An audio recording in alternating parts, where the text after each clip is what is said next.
yung 125 million pesos galing sa'yo. Your Ngayon. Honor, That's a very clear- I would have to register a continuing objection to this line of questioning. Napakasimpleng tanong po, Your Honor. Considering that it's already asked and answered. Your Honor. Ngayon. Counsel, you're on a short leash. I think the witness answered already from the questioning of the presiding officer himself. Although I know and understand it's for emphasis, but it can only go so far. Yes.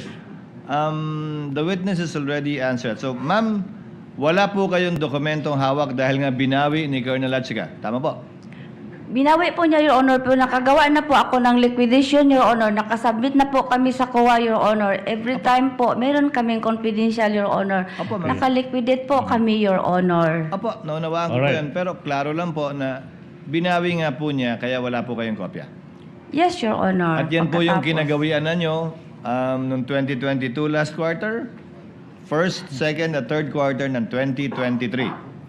Yes, Your Honor. Apo, tama. Okay.